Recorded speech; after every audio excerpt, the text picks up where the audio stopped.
Hello everyone, welcome to practice mock. आज हम discuss करेंगे एक बहुत इम्पॉर्टेंट क्वेश्चन कि वोकैबुलरी कैसे प्रिपेयर की जाए बैंक एग्ज़ाम्स के लिए।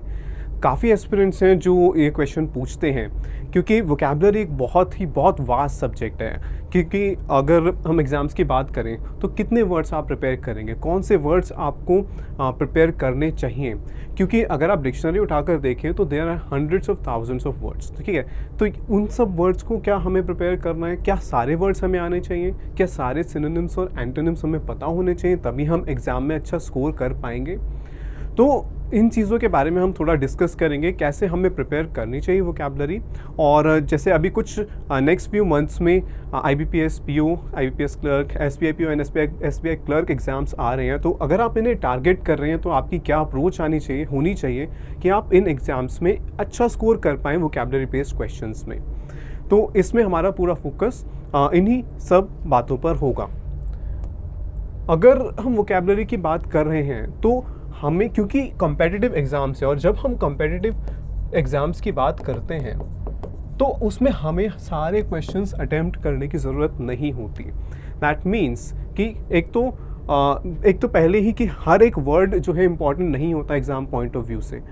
अगर हम बात करें बैंक PO एग्ज़ाम्स की या बैंक क्लर्क एग्ज़ाम्स की, तो थोड़ा सा लेवल ऑफ क्वेश्चंस या जो वर्ड्स पूछे जाते हैं बैंक PO एग्ज़ाम से बैंक क्लर्क एग्ज़ाम्स में थोड़ा डिफरेंस होता है। लेकिन ऐसा नहीं है कि कोई भी वर्ड पूछ लिया जाएगा। ओके, तो अब हमारे लिए सबसे इम्पॉर्टेंट है ये आइडेंटिफाई करना कि जो भी आप एग्ज़ाम टारगेट कर रहे हैं उसमें कौन से वर्ड आपके लिए इम्पॉर्टेंट हैं। ओके, क्योंकि आप एक लिमिटेड नंबर ऑफ वर्ड्स ही याद रख सकते हो।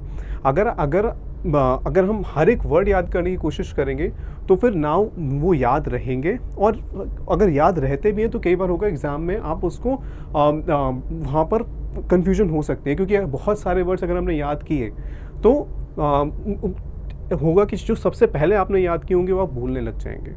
ठीक है, तो इसलिए हमारे लिए इम्पॉर्टेंट है कि हम देखें हमारे एग्ज़ाम के लिए कौन से वर्ड्स इंपॉर्टेंट हैं। तो इतने सारे वर्ड्स हैं, इडियम्स हैं, फ्रेजेस हैं, हम सब याद नहीं करते हैं। ठीक है, तो फिर क्वेश्चन आते हैं कि फिर हम क्या याद करें। तो हमारे लिए इम्पॉर्टेंट हो जाता है वर्ड सिलेक्शन, कौन से वर्ड्स इंपॉर्टेंट है, जैसे अभी हमने देखा। ठीक है, उसके अलावा एक और फैक्टर आता है लिमिटेड टाइम। अब हम जब प्रिपेयर कर रहे हैं एग्ज़ाम्स के लिए, अब आप क्वांट भी प्रिपेयर कर रहे हैं, ठीक है, GA भी प्रिपेयर कर रहे हैं, रीजनिंग भी प्रिपेयर कर रहे हैं, तो उसी के साथ अगर वोकैबुलरी प्रिपेयर करनी है तो एक कम ही टाइम बचता है एक एस्पिरेंट के पास। ठीक है, वो दिन में ऐसा नहीं है कि वो 2 घंटे 3 घंटे बैठ के RCs रीड कर पाए, एडिटोरियल्स या फिर जो है न्यूज़पेपर्स रीड कर पाए, और वो करना भी नहीं है। ठीक है, आपको इतना टाइम जो है रीडिंग पे इतना टाइम आपको डेली नहीं स्पेंड करना। एक पोर्शन ऑफ टाइम आपको ज़रूर स्पेंड करना है रीडिंग पे, लेकिन बहुत ज़्यादा एक लिमिट से ज़्यादा नहीं करना। ठीक है, वो भी हम डिस्कस करेंगे कि कितना टाइम आपको स्पेंड करना चाहिए रीडिंग पे, और कैसे उससे आप मोस्ट जो है अपने बेस्ट उसमें से आप एक्सट्रैक्ट कर सकते हैं अपने लिए। अच्छा, और इसके अलावा हम ये भी डिस्कस करेंगे क्योंकि ये आता है कि जब हम वोकैबुलरी याद कर रहे हैं, वोकैबुलरी प्रिपेयर कर रहे हैं एग्ज़ाम्स के लिए, तो भूलने लगते हैं। हम नेक्स्ट 10 वर्ड्स याद करते हैं, ठीक है, जो शुरुआत में हमने याद किए थे एक हफ़्ता पहले या 1 महीना पहले, तो वो भूलने लगते हैं। तो उसके लिए क्या करना चाहिए, तो ये सब चीज़ें हम 1 बाय 1 डिस्कस करते हैं। तो सबसे पहले तो है कि जो एग्ज़ाम ओरिएंटेड वर्ड्स, फ्रेजेस हैं, फ्रेजेस एंड इडियम्स, वो कैसे हम आइडेंटिफाई करें। तो उसके लिए सबसे पहले तो आता है कि प्रीवियस ईयर पेपर आपको देखने हैं। ठीक है, आप ऑनलाइन सर्च कर सकते हैं, प्रैक्टिस मॉक की वेबसाइट पे भी अवेलेबल हैं, मेमोरी बेस्ड पेपर्स हैं और प्रीवियस ईयर पेपर्स भी हैं। तो आप उनको एक बार गो थ्रू कीजिए, खुद एनालाइज कीजिए कि कौन से वर्ड्स हैं जो पूछे गए हैं, किस टाइप के वर्ड्स पूछे जाते हैं एग्ज़ाम्स में। ठीक है, उससे आपको एक आइडिया होगा कि जब आप रीड करते हैं तो आपको कौन से वर्ड्स पे फोकस करना चाहिए। और उसके अलावा मॉक टेस्ट्स हैं, क्विज़ेज़ हैं। तो प्रीवियस ईयर के पेपर्स के अलावा जब आप 1 या 2 मॉक टेस्ट देखिए, फ्री टेस्ट अवेलेबल हैं प्रैक्टिस मॉक ऐप पे भी और वेबसाइट पे भी।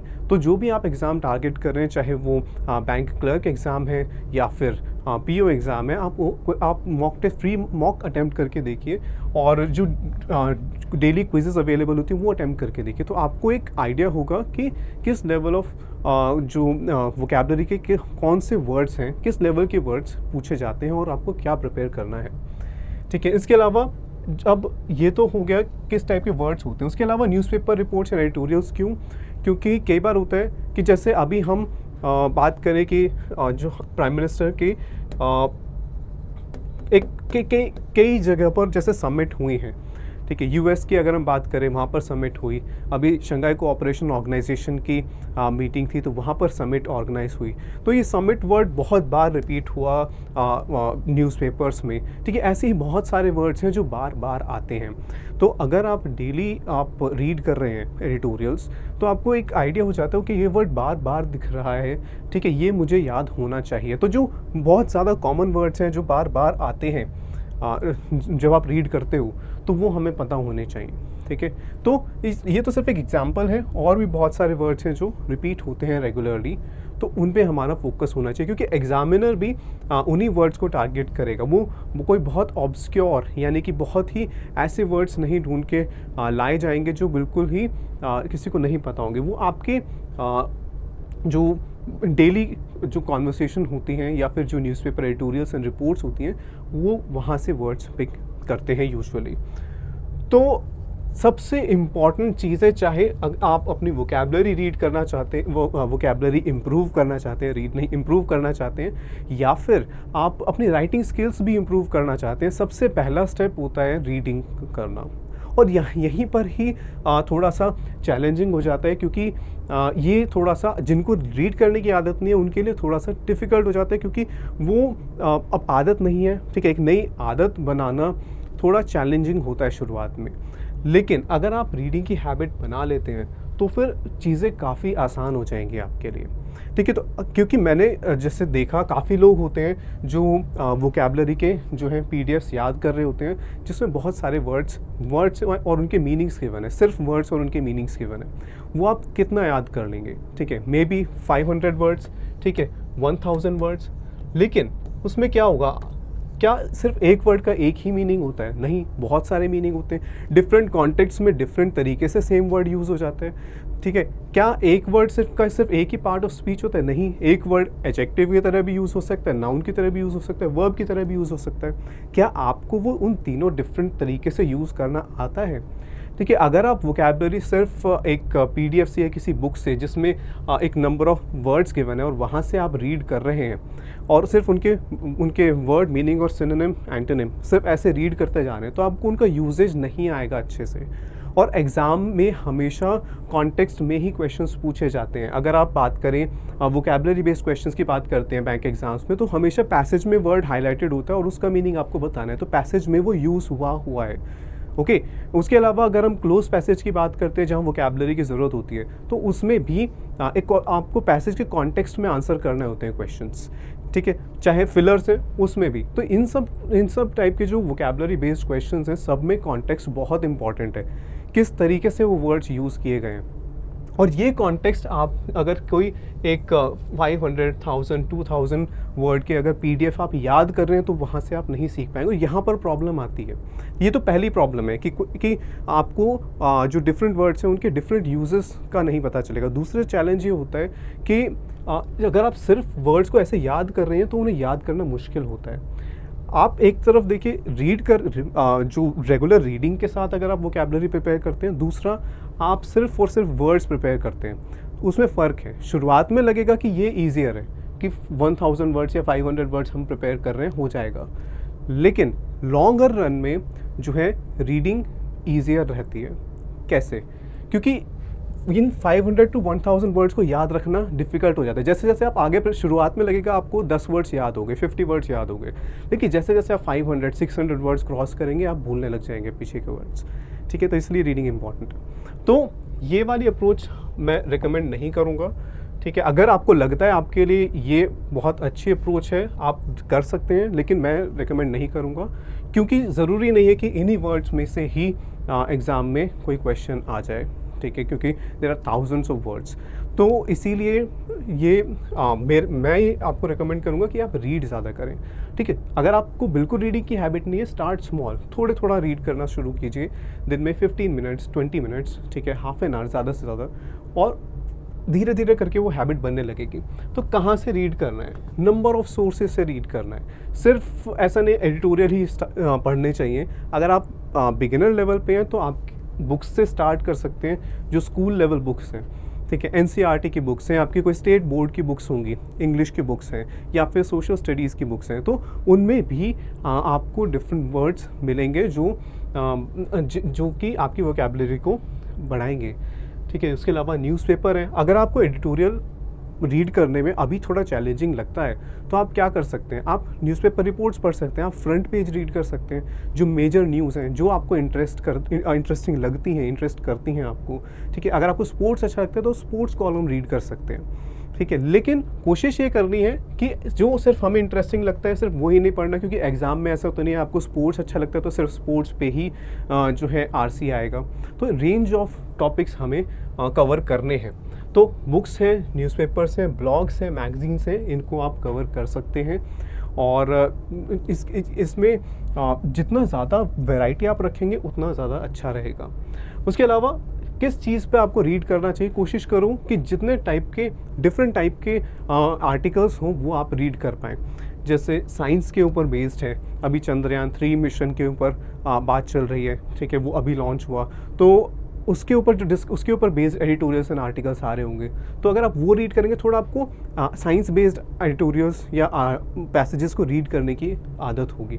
और ये सिर्फ और सिर्फ वोकैबुलरी में ही हेल्प नहीं करेगा, आपकी रीडिंग स्पीड भी इम्प्रूव होगी, और रीडिंग स्पीड इम्प्रूव होगी तो फिर आप एग्ज़ाम में ज़्यादा टाइम होगा आपके पास क्वेश्चंस अटेम्प्ट करने के लिए, ठीक है। ये बहुत बड़ा एडवांटेज है अगर आपकी रीडिंग स्पीड अच्छी है तो टेक्नोलॉजी के ऊपर बेस्ड जैसे यूपीआई है, या फिर ओएनडीसी है, या फिर कोई और टेक्नोलॉजी आती है, ब्लॉकचेन टेक्नोलॉजी की बात हम करते हैं, ठीक है, साइबर अटैक्स की बात करते हैं। तो ये ऐसा नहीं है कि टेक्नोलॉजी के अंदर हमें बहुत कोई स्पेसिफिक कोई हाईटेक कोई नई इन्वेंशन हुई है सिर्फ उसी के बारे में पढ़ना है। आप जनरल टॉपिक्स भी पढ़ सकते हैं जो न्यूज़ में काफ़ी पॉपुलर रहते हैं, जैसे एआई है, ठीक है। तो ये सब टॉपिक्स के ऊपर आप आर्टिकल्स रीड कर सकते हैं। इकोनॉमिक्स में आपको जैसे इसमें टेक्नोलॉजी में भी आपको इन डेप्थ नहीं जाना, इकोनॉमिक्स में भी आपको एक बेसिक अंडरस्टैंडिंग होनी चाहिए चीज़ों की, ठीक है। उसके ऊपर बेस्ड जब एडिटोरियल्स रीड करेंगे धीरे धीरे आपको समझ में आने लगेंगे। एनवायरनमेंट काफ़ी एडिटोरियल्स एंड आर्टिकल्स आते हैं एनवायरनमेंट पे, ठीक है। तो यही क्या होगा कि जो एनवायरनमेंट वाले जो आर्टिकल्स हैं उनकी वोकैबुलरी थोड़ी डिफरेंट होगी, इकोनॉमिक्स वाले एडिटोरियल्स की वोकैबुलरी डिफरेंट होगी। इसीलिए हमें रेंज ऑफ डिफरेंट थीम्स के ऊपर हमें कवर करने चाहिए आर्टिकल्स, ताकि हमें डिफरेंट टाइप के जो वर्ड्स हैं उनके वो हमें पता चलते रहें, ठीक है। फ़िलॉसफी भी हो सकता है, पर फ़िलॉसफी को थोड़ा बाद में, ये फ़िलॉसफी थोड़ा बाद में करें तो बेटर रहेगा, ओके। उसके अलावा ये एनवायरनमेंट है, सोसाइटी है, पॉलिटिक्स अगर आपको इंटरेस्टिंग लगता है तो आप वहाँ से वो भी कवर कर सकते हैं, उसमें पे आपको डिफरेंट वर्ड्स मिलेंगे, ठीक है। साइकोलॉजी है, लॉ है, तो इन सब चीज़ों के ऊपर डिफरेंट टॉपिक्स के ऊपर रीड करना है, और धीरे धीरे वो अंडरस्टैंडिंग डेवलप होती जाएगी। सो अब जैसे जब आप रीड करोगे तो आपको नए वर्ड्स, नए फ्रेजेस मिलेंगे। अब उस केस में क्या करना है, ओवरवेल्म नहीं कर लेना अपने आप को। जैसे अगर एक एडिटोरियल आपने पढ़ा, उसके अंदर 50 वर्ड्स हैं जो आपको नहीं पता, तो 50 वर्ड्स बैठ के एक बार में याद नहीं करने। आपको सबसे पहले याद करने की भी कोशिश नहीं करनी, आपको पहले रीड करने की आदत डालनी है, ठीक है। जब आप 1 वीक 2 वीक आप सिर्फ रीड कर रहे हो तो आपको अपने आप कई वर्ड्स होंगे जो आपको बार बार दिखाई देंगे। तो जो वर्ड बार बार आ रहे हैं उनको वहाँ से आप स्टार्ट करो उनको प्रिपेयर करना, ठीक है। रीडिंग की हैबिट थोड़ी बनने के बाद आप एक एक करके फिर वर्ड्स को प्रिपेयर करना स्टार्ट करोगे जो बार बार रिपीट हो रहे हैं। अब उसमें फिर आप आइडेंटिफाई करोगे कि ये वर्ड का पार्ट ऑफ स्पीच क्या है, कैसे यूज़ हुआ है सेंटेंस में, क्या वो एक नाउन है, क्या वो एक एडजेक्टिव है, ठीक है, क्या वो एक प्रोनाउन है, क्या है वो, ठीक है, नाउन है, एडजेक्टिव है, या फिर एक एडवर्ब है। तो ये सब आपको आइडेंटिफाई करने चाहिए, क्योंकि जब ये हैबिट होगी तो धीरे धीरे आपको एग्ज़ाम में भी हेल्प करेगा। और अपने पास एक डिक्शनरी रखनी है, आप फिज़िकल डिक्शनरी रखना चाहते हैं वो रख सकते हैं, नहीं तो आप गूगल पे सर्च कर सकते हैं। तो जो गूगल पे जो डेफिनेशंस आती हैं वो ऑक्सफोर्ड की डेफिनेशंस होती हैं, ठीक है। तो वो ज़्यादातर केसेस के अंदर वो आप जो है बहुत अच्छे से एग्जांपल्स के साथ आपको वो डेफिनेशंस प्रोवाइड करेंगे। कई बार क्या होता है कि वो इतने अच्छे से समझ में नहीं आती है, तो आप कैम्ब्रिज को कंसल्ट कर सकते हैं, ठीक है। तो ये इन डिक्शनरीज़ को भी आप यूज़ कर सकते हैं ऑनलाइन। और वहाँ पर सिर्फ मीनिंग नहीं देखना, वहाँ पर देखना है कि हर एक वर्ड की मीनिंग के साथ वहाँ पर एक एग्जाम्पल सेंटेंस भी गिवन होगा। उस एग्जाम्पल सेंटेंस को रीड करना है कि कैसे यूज़ हुआ है इस सेंटेंस में, ठीक है। अब ऐसे ही कई बार हो सकता है आपने एक वर्ड देखा टेक, ठीक है, वो अगर वर्ब की तरह यूज़ हो रहा है एक तरीके से, एक एग्जाम्पल होगा। अगर ये नाउन की तरह यूज़ हो रहा है, टेक नाउन भी होता है, ओपिनियन भी होता है, ठीक है। टेक होता है कोई चीज़ ले लेना, और टेक जो है आपका ओपिनियन भी होता है। व्हाट्स योर टेक, आपका क्या ओपिनियन है, तो वो उसका सेंटेंस भी हमें रीड करके देखना है। तो आपको ये उससे पता चलेगा ओके टेक ऐसे भी यूज़ होता है, ऐसे भी यूज़ होता है, उसका एग्जाम्पल सेंटेंस ये है, ठीक है। तो इस तरीके से धीरे धीरे वो बिल्ड होगा। शुरुआत में फर्स्ट 2 वीक्स में थोड़ा सा टाइम लगेगा, लेकिन फिर धीरे धीरे करके आदत बनने लगती है। तो ये तो है कि ये शुरुआत में आपको रीडिंग की हैबिट डालनी है। सबसे इम्पॉर्टेंट जो एस्पेक्ट है वोकैबुलरी को प्रिपेयर करने का, वो है रीडिंग। उसके बाद नेक्स्ट आता है कि डेली आपको क्या करना चाहिए। तो सबसे पहले तो आपने कुछ, जैसे अब हर पर्सन के लिए अलग हो सकता है। आपको अगर रीडिंग की थोड़ी हैबिट है तो आप कुछ दिन 4-5 डेज़ 1 वीक आप रीड कीजिए और फिर आप डेली वर्ड्स को याद करना स्टार्ट कीजिए, ठीक है। अगर बिल्कुल हैबिट नहीं है तो आप 2 वीक ले सकते हैं, ठीक है। लेकिन उसके बाद फिर आपको क्या करना चाहिए, फिर हर दिन एटलीस्ट एक वर्ड स्टार्ट करना है कि कम से कम एक वर्ड तो याद करना है, ठीक है। जब एक वर्ड से आप कंफर्टेबल हो जाए, धीरे धीरे 2 वर्ड्स 3 वर्ड्स, आप 5 to 10 वर्ड्स तक जा सकते हैं, पर उससे ज़्यादा नहीं जाना, क्योंकि फिर वो याद नहीं रहेंगे, दिक्कत होने लग जाएगी, ठीक है। तो अच्छा ये रहेगा कि 5-6 वर्ड्स के अराउंड तक आप 1 से स्टार्ट करो और फिर 5-6 वर्ड्स पर डे, नए वर्ड्स, ठीक है। अब उसमें जो भी आप वर्ड चूज़ कर रहे हो, वर्ड कहाँ से पता चलेगा, अभी हम वो भी डिस्कस करेंगे, ठीक है। हमने अभी डिस्कस भी किया, फिर थोड़ा सा एक बार फिर हम देखेंगे कि वो वर्ड्स कैसे पता चलेंगे। लेकिन जो अब आपने कोई नया वर्ड लिया, जो आपने चूज़ किया, जो आपको प्रिपेयर करना है, तो पहले देखना है कि वो डिफरेंट कॉन्टेक्स्ट में कैसे यूज़ हुआ। जैसे मैंने अभी टेक का एग्जाम्पल लिया था, तो आपको वो गूगल करना है, वो वर्ड देखना है कि वो कैसे डिफरेंट कॉन्टेक्स्ट में कैसे यूज़ होता है, ठीक है। तो वो बहुत इंपॉर्टेंट है, क्योंकि कई बार क्या होगा कि जो कॉन्टेक्सचुअल यूजेज के ऊपर क्वेश्चंस आते हैं। कॉन्टेक्सचुअल यूसेज क्या होता है, एक सेंटेंस गिवन होगा, वर्ड हाईलाइटेड होगा, पूछा जाएगा क्या ये वर्ड करेक्टली यूज़ हुआ है या नहीं हुआ।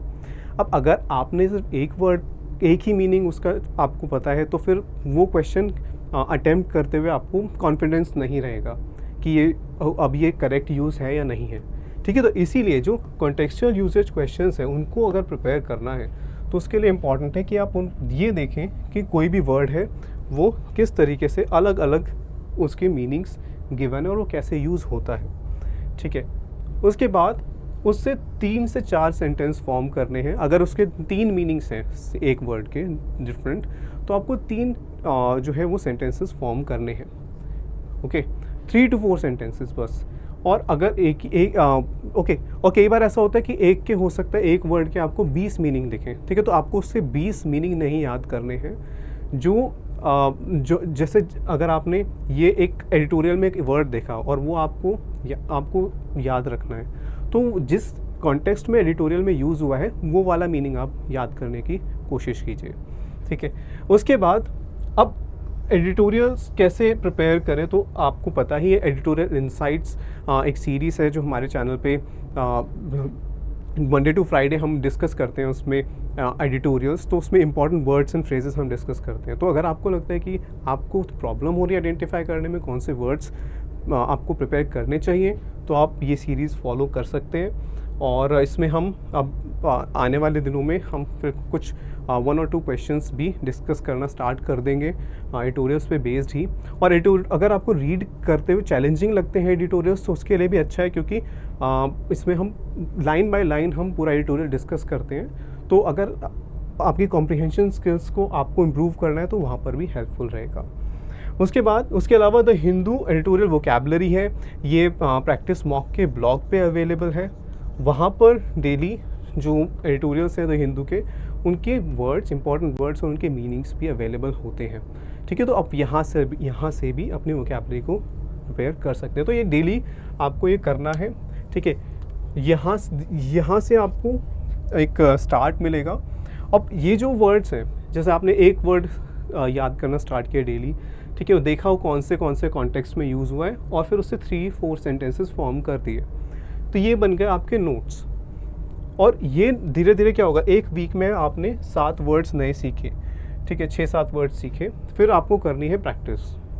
पहले ही वीक से प्रैक्टिस स्टार्ट कर दी, नहीं तो अपने नोट्स को वीकली प्रैक्टिस करना है। इस वीक जितने भी वर्ड्स आपने नए सीखे, आपने उसका मीनिंग भी लिखा था, आपने उसके सेंटेंसेस भी खुद बनाए थे, ठीक है, तो आपको उसको वीक एंड पे सैटरडे या संडे आपको उसको रिवाइज करना है एक बार।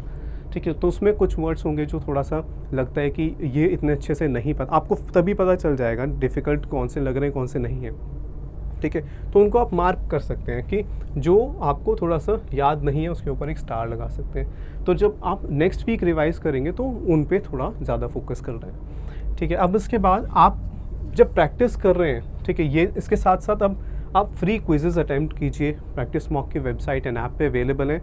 और ऐसा नहीं है कि ये फ्री क्विज़ेस हैं तो फिर ये एग्ज़ाम से रेलेवेंट नहीं होंगी, ये बिल्कुल एग्ज़ाम रेलेवेंट क्विज़ेस हैं। ठीक है, ये डेली जो फ्री क्विज़ेस मिलती हैं ये आपको ज़रूर अटैम्प्ट करनी चाहिए। अगर आपने कोई पैकेज नहीं परचेज़ किया हुआ प्रैक्टिस मॉक का, तब भी आप ये बिल्कुल अटैम्प्ट कर सकते हैं। ठीक है, ये आपकी काफ़ी हेल्प करेंगे। उसके अलावा मॉक टेस्ट अटैम्प्ट कीजिए। हर एग्ज़ाम का first mock test freely available है वेबसाइट पर भी और ऐप पर भी, तो आप वो अटैम्प्ट कीजिए। ठीक है, तो वहाँ से आपको धीरे धीरे पता चलने लगेगा एक तो कौन से वर्ड्स पे आपको फोकस करना चाहिए, और उसके अलावा कि आपकी परफॉर्मेंस अभी तक कैसी चल रही है। ओके, जैसे जैसे आप प्रैक्टिस करते जाएंगे, तो वीकली प्रैक्टिस करना है। हर वीक आपको आप सारे वर्ड्स जो हैं वो क्विकली रिवाइज करने हैं। तो जैसे अगर आपने फर्स्ट वीक की अगर हम बात करें, वीक 1 एंड हुआ तो आपने 7 वर्ड्स आपने प्रिपेयर किए। ठीक है, वीक 2 एंड होते होते वो 14 हो जाएंगे। लेकिन आप ऐसा तो नहीं है आप फिर 1 ही वर्ड आप प्रिपेयर करेंगे। जब थोड़ा कंफर्टेबल होने लगे तो 2 वर्ड्स आप डेली प्रिपेयर करना स्टार्ट कीजिए। तो वीक 3 आते आते आपने 14 वर्ड्स और प्रिपेयर कर लिए। ठीक है, तो हो गए 28 वर्ड्स। और ऐसे ही करते करते अब आप ये वर्ड्स 3 बार रिवाइज कर चुके हैं, ये 2 बार रिवाइज कर चुके हैं, तो टाइम कम लगेगा रिवीजन में हर बार। ओके, तो यही एक की है जो आपकी वोकैबुलरी को स्ट्रेंथन कर सकती है। ठीक है, यही चीज़ है। और यही यहाँ पर ही काफ़ी एस्पिरेंट्स हैं जो ये वाली चीज़ को इग्नोर कर देते हैं। उन्हें लगता है कि ये एक गिवन सेट ऑफ वर्ड्स हमें याद करने और काम हो जाएगा, ऐसा नहीं है। थोड़ा एफर्ट लगता है, लेकिन बहुत लोग हैं जो इस तरीके से प्रिपेयर करते हैं और उनकी वोकैबुलरी इम्प्रूव हो रही है। थोड़ा सा पेशेंट रहना पड़ेगा आपको। ठीक है, क्योंकि ये एक सेल्फ पेस्ड एक्सरसाइज है। अब आपके ऊपर डिपेंड करता है कि आप किस लेवल पर हैं। अगर आप बिल्कुल शुरुआत करें तो 1 वर्ड पर वीक, आप थोड़ा कंफर्टेबल है तो 2 या 3 वर्ड्स पर डे। ठीक है, वहाँ से स्टार्ट अपने पेस के हिसाब से उसको इम्प्रूव करना होगा। ओके, क्योंकि हर एस्पिरेंट डिफरेंट है। ओके, तो अपने जो आपका जो कैपेबिलिटी है उसके अकॉर्डिंग करना है। और यूजुअली 3 to 4 मंथ्स में आपको सिग्निफिकेंट इम्प्रूवमेंट मिलेगा जो अगर आप इसको फॉलो करते हैं रिलीजियसली। 3 से 4 महीने ये एक एवरेज एस्पिरेंट का टाइम मैं बता रहा हूँ। ठीक है, अगर आपकी वोकैबुलरी थोड़ी अच्छी है, आपको रीडिंग की हैबिट है, तो आपको कम टाइम लगेगा इससे।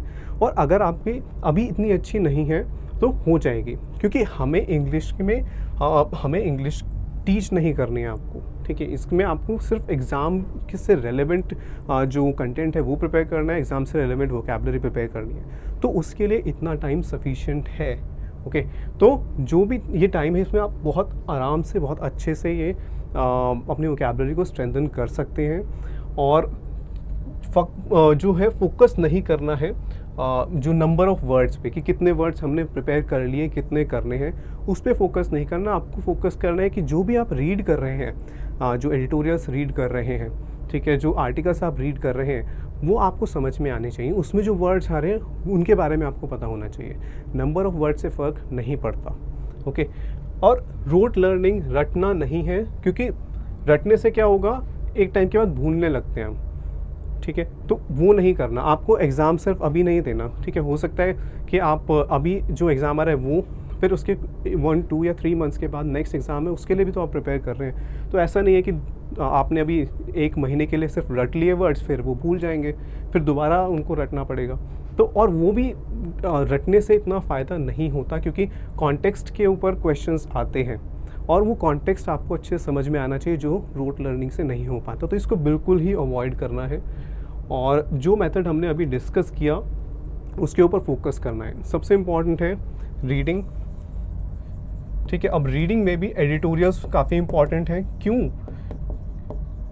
क्योंकि जो वर्ड्स एंड फ्रेजेस पूछे जाते हैं एग्ज़ाम में, वो काफ़ी हद तक एडिटोरियल्स में भी आते हैं, ठीक है। जो आजकल जो ट्रेंड कर रहे हैं वर्ड्स, वो एडिटोरियल्स में होते हैं। तो इसलिए हमें एडिटोरियल्स पे फोकस करना चाहिए, अपनी रीडिंग हैबिट जो है वो इम्प्रूव करनी चाहिए। और जिस तरीके से अभी मैंने बताया कि 1 वर्ड पर डे से आप स्टार्ट करेंगे, तो धीरे धीरे करके आपकी जो वोकैबुलरी है वो बिल्ड होनी शुरू हो जाएगी। और इस तरीके से अगर आप करेंगे तो वो बिल्ड होगी, तो वो लंबे टाइम तक आपको याद रहेगी, ठीक है। ऐसा नहीं है कि एग्ज़ाम अभी है तो फिर उसके बाद आप भूल जाएंगे। तो ये एफ़र्ट आपको कंसिस्टेंट रखना है, और ये अभी करना सबसे ज़्यादा बेनिफिशियल है, क्योंकि वोकैबुलरी में शुरुआत में आपको थोड़ा टाइम डिवोट करना पड़ेगा, जब आपको उसके रिज़ल्ट्स दिखने लगेंगे। और जब रिज़ल्ट्स दिखने लगेंगे तो फिर वहाँ से आप फिर काफ़ी कॉन्फिडेंट फील करेंगे जब भी आप वोकैब बेस्ड क्वेश्चंस अटेम्प्ट करेंगे एग्ज़ाम में। तो आई होप ये वाला सेशन आपके लिए हेल्पफुल रहा होगा। आप डेली फॉलो कीजिए एडिटोरियल इंसाइट्स और द हिंदू वोकैबुलरी, जो प्रैक्टिस मॉक के ब्लॉग पर है, अपनी वोकैबुलरी इंप्रूव करने के लिए। और I hope this session helped clear your questions. Thank you.